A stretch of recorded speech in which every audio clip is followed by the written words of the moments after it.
અને આ તરફ ગુજરાતમાં મૃતપ્રાય થયેલી કોંગ્રેસમાં પ્રાણ ફૂંકવા માટે કોંગ્રેસનું રાષ્ટ્રીય અધિવેશન 64 વર્ષ બાદ ગુજરાતમાં યોજાવા જઈ રહ્યું છે। શા માટે રાષ્ટ્રીય અધિવેશન ગુજરાતમાં યોજાવા જઈ રહ્યું છે અને આ અધિવેશનને લઈને ગુજરાત કોંગ્રેસ શું તૈયારીઓ કરી રહી છે? શું ખરેખર ગુજરાતમાંથી કોંગ્રેસને એક નવો પ્રાણવાયુ મળશે? શું રાહુલ ગાંધીએ સંસદમાં કરેલી વાત સાચી સાબિત થશે? કારણ કે રાહુલ ગાંધીએ આ વખતની લોકસભાની ચૂંટણી પછી પહેલી આગાહી એ કરી હતી કે 2027માં અમે ગુજરાત જીતી બતાવીશું અને એના માટે ગુજરાતને આ વખતે પ્રયોગશાળા બનાવી છે। જોઈએ આ રિપોર્ટમાં કે કોંગ્રેસને કેવો ફાયદો થઈ શકે। ગાંધી સરદારની ભૂમિ પર રાષ્ટ્રીય અધિવેશન। દેશભરના કોંગી નેતાઓના ગુજરાતમાં ધામા। ગુજરાત અને દેશની દિશા બદલવા મંથન। ગાંધી અને સરદારના ગુજરાતને હવે નરેન્દ્ર મોદી અને અમિત શાહના ગુજરાત તરીકે પણ ઓળખવામાં આવે છે, કારણ કે ગુજરાતમાં સત્તા એ છેલ્લા 3 દશકથી કોંગ્રેસ માટે સ્વપ્ન બની ગયું છે। છેલ્લા 3 દાયકાથી ગુજરાતમાં કોંગ્રેસ કશું ઉકાળી નથી શકી અને હાલ કોંગ્રેસના ઇતિહાસમાં સૌથી ખરાબ પરિસ્થિતિ છે। આ જ કારણથી સંસદમાં વિપક્ષ નેતા રાહુલ ગાંધીએ 2027 વિધાનસભાની ચૂંટણીમાં નરેન્દ્ર મોદી અને અમિત શાહને ગુજરાતમાં ભાજપને હરાવવાનું ચેલેન્જ આપ્યું છે। તેના જ ભાગરૂપે રાષ્ટ્રીય અધિવેશન માટે ગુજરાતને પસંદ કરવામાં આવ્યું છે। આ સાથે જ મહાત્મા ગાંધી કોંગ્રેસના રાષ્ટ્રીય અધ્યક્ષ બન્યા તેને 100 વર્ષ પૂર્ણ થતા આ અધિવેશન સાબરમતી તટ પર અને મહાત્મા ગાંધીની ધરા પર કરવાનું શીર્ષ નેતૃત્વએ નક્કી કર્યું છે। 6 દાયકા બાદ કોંગ્રેસનું રાષ્ટ્રીય અધિવેશન ગુજરાતમાં મળવા જઈ રહ્યું છે, ત્યારે ગુજરાત કોંગ્રેસ માટે આ ઐતિહાસિક પળ છે અને તેના માટે જ સાબરમતીના કિનારે આ અધિવેશનની તૈયારીઓ કરવામાં આવી છે ને 8મી તારીખે CWCની બેઠક યોજાશે ને ત્યારબાદ 9મી એપ્રિલના રોજ રાષ્ટ્રીય અધિવેશન સાબરમતીના કિનારે યોજાવાનું છે, જેના માટે એક વિશાળ ડોમ તૈયાર કરવામાં આવ્યો છે। સેન્ટ્રલી એસી આ ડોમ તૈયાર કરવામાં આવ્યો છે, જેમાં દેશભરના કોંગ્રેસી નેતાઓ પહોંચીને આ અધિવેશનમાં ભાગ લેશે। સાથે જ કોંગ્રેસનું જે શીર્ષ નેતૃત્વ છે, રાષ્ટ્રીય અધ્યક્ષ તેમજ રાહુલ ગાંધી, તે આ સ્ટેજ ઉપર બેસીને કોંગ્રેસના તમામ જે નેતાઓ દેશભરમાંથી આવ્યા છે તેમની સાથે વાર્તાલાપ કરશે અને રાષ્ટ્રીય અધિવેશનમાં તમામ નેતાઓને સલાહ સૂચન આપવામાં આવશે। મહત્વનું છે કે ગુજરાતના રાજકારણમાં કોંગ્રેસ હાંસિયામાં ધકેલાઈ ગયું છે અને આ હાંસિયામાં ધકેલાઈ ગયેલા કોંગ્રેસને બહાર લાવવા માટે ગુજરાત કોંગ્રેસના અનેક નેતાઓએ ખૂબ પ્રયત્ન કર્યા, પરંતુ નિષ્ફળતા નીવડી છે। ત્યારે હવે કોંગ્રેસના રાષ્ટ્રીય નેતાઓએ જવાબદારી લીધી છે કે કોંગ્રેસને હાંસિયામાંથી બહાર લાવવી છે અને આ જ કારણથી આ જે રાષ્ટ્રીય અધિવેશન છે તે 6 દાયકા બાદ ગુજરાતમાં એટલે કે અમદાવાદમાં મળવા જઈ રહ્યું છે। કેમેરા પર્સન કુંતલ મહેતા સાથે પ્રતિક જાદવ, સંદેશ ન્યૂઝ, અમદાવાદ। 8મી એપ્રિલે કોંગ્રેસની CWCની બેઠક સરદાર સ્મારકમાં યોજાવાની છે, તો કોંગ્રેસનું રાષ્ટ્રીય અધિવેશન રિવરફ્રન્ટમાં યોજાવાનું છે, જેમાં સમગ્ર દેશભરમાંથી 2000થી વધુ કોંગ્રેસના નેતાઓ તેમજ ડેલિગેટ સભ્યો ગુજરાતમાં આવશે। આ અધિવેશનની તડામાર તૈયારીઓ ચાલી રહી છે, ત્યારે કોંગ્રેસનું આ અધિવેશન માત્ર અધિવેશન જ નહીં, પરંતુ ગુજરાત અને દેશની જનતાને પડી રહેલી તકલીફોમાંથી મુક્તિ અપાવવા માટેનું અધિવેશન બની રહેશે, તેમ કોંગ્રેસના સિનિયર નેતા પરેશ ધાનાણી માની રહ્યા છે। ને બીજી આઝાદી અપાવવા માટેની રણનીતિ ઘડવા માટે કોંગ્રેસ નામનું આંદોલન, એનું શીર્ષ નેતૃત્વ ગુજરાતના આંગણે આવી રહ્યું છે। સાબરમતીના તટે રાષ્ટ્રીય અધિવેશન થવાનું છે। સરદાર સ્મૃતિ ભવનમાં કોંગ્રેસ વર્કિંગ કમિટી બૃહદ વિષયો ઉપર ચર્ચા કરી અને બીજી આઝાદીની લડાઈનો રોડમેપ તૈયાર કરવાની છે। ત્યારે મને સંપૂર્ણ વિશ્વાસ છે કે આજ આગામી અધિવેશન એ દેશને નવી દિશા ચીંધશે। આ અધિવેશનમાં આગામી દિવસોની અંદર મંદીથી આઝાદી, મોંઘવારીથી આઝાદી, બેરોજગારીથી આઝાદી, ડ્રગ માફિયાઓથી ભવિષ્યને દાવ ઉપર મૂકનારા યુવાનોને મુક્તિ અપાવવાના સંકલ્પ સાથે આ દેશનું બીજી આઝાદીનું આંદોલન આગળ વધે એના માટે રોડમેપ નક્કી થશે એવું મને લાગી રહ્યું છે। કોંગ્રેસે ગુજરાતમાં 3 દાયકાથી સત્તા ભોગવી નથી।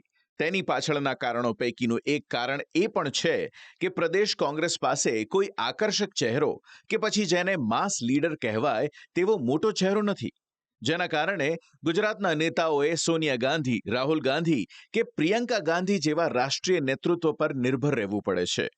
પ્રદેશમાં માસ લીડરનો અભાવ પણ પ્રજાએ કોંગ્રેસને આપેલા જાકારાનું એક કારણ ગણી શકાય.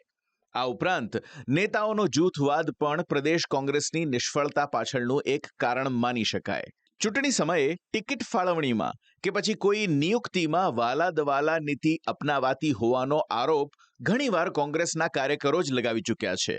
કાર્યકરોના આવા આરોપ જૂથવાદની સાક્ષી પૂરે છે. કોઈ હડતાળ કે વિરોધ ચાલતો હોય, જો કોંગ્રેસના કાર્યકરો ત્યાં જઈને બેસે તો વિરોધ કરનારા લોકો પણ તેમને હાંકી કાઢે છે. કેમ કે જેવી જ કોંગ્રેસ જોડાય છે પછી આગળ કંઈ તે આંદોલનમાં થતું નથી અને આંદોલન કે વિરોધ પડી ભાંગે છે. આ પાછળનું કારણ એ છે કે કોંગ્રેસ પ્રત્યે હવે લોકોમાં વિશ્વાસ રહ્યો નથી. કોંગ્રેસ છેલ્લા 30 વર્ષોથી સત્તામાંથી બહાર હોવાના કારણે કાર્યકરોમાં જોશ અને ઉત્સાહ દેખાતો નથી. સતત મળતી હારથી પાયાના કાર્યકરોમાં આત્મવિશ્વાસ જોવા નથી મળતો. દિલ્હીથી રાહુલ ગાંધી કે પ્રિયંકા ગાંધી જેવા કોઈ મોટા નેતા ગુજરાત આવે ત્યારે કાર્યકરોમાં જરૂર ઉત્સાહ જોવા મળે છે, પરંતુ પછી ફરી તેઓ નિરાશામાં ધકેલાઈ જાય છે. જ્યારે આ કોંગ્રેસનું અધિવેશન કોંગ્રેસના કાર્યકરોમાં પણ નવો પ્રાણ પૂરશે અને રાહુલ ગાંધી જિલ્લા અને તાલુકા સ્તરેથી સંગઠનને મજબૂત કરશે એવી આશા અમદાવાદ શહેર કોંગ્રેસ પ્રમુખ હિંમતસિંહ પટેલે વ્યક્ત કરી છે. ભારતના ઇતિહાસમાં પહેલી વખત રાહુલ ગાંધીજીએ તાલુકા જિલ્લા લેવલના સંગઠનને મજબૂત કરવા માટે જે ઇમારતનો પાયો મજબૂત હોય એ ઇમારત હંમેશા મજબૂત હોય છે.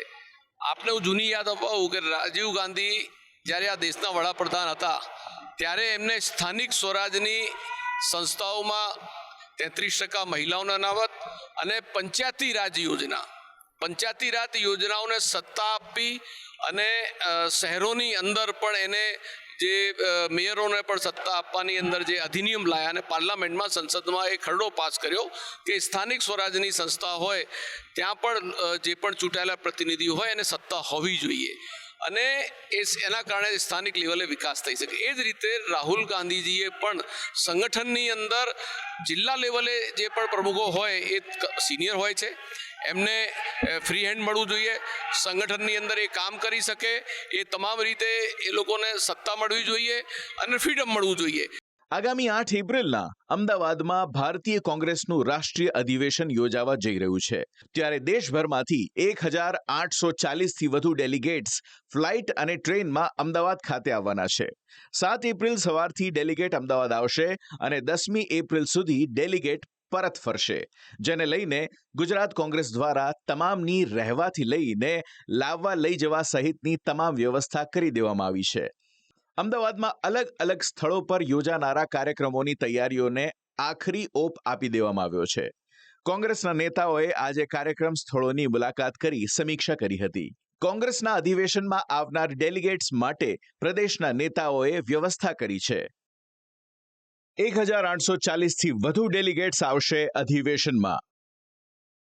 ડેલિગેટ માટે 35 હોટેલમાં 1800 રૂમ બુક કરાયા. ડેલિગેટને લાવવા માટે 4 એસી વોલ્વો બસ તૈનાત. બસ ઉપરાંત 25 મિની બસ અને 500 કાર તૈનાત.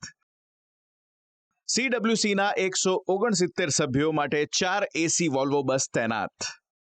CWC બેઠકના દિવસે વોલ્વો બસમાં તમામ ડેલિગેટ આવશે. અધિવેશનના દિવસે વોલ્વો મિની બસ અને ખાનગી કારમાં ડેલિગેટ આવશે. યુથ કોંગ્રેસ અને NSUI કાર્યકરો અધિવેશનમાં સહભાગી થયા છે.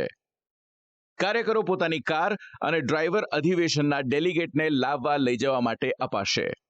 गांधी जी को कांग्रेस का अध्यक्ष बने 100 साल हुए, 2025 में हुए 100 साल। सरदार वल्लभ भाई पटेल की जन्म जयंती 150वीं, ऐतिहासिक, दोनों चीज़ें ऐतिहासिक हैं। 64 साल बाद यहाँ कांग्रेस का अधिवेशन हो रहा है।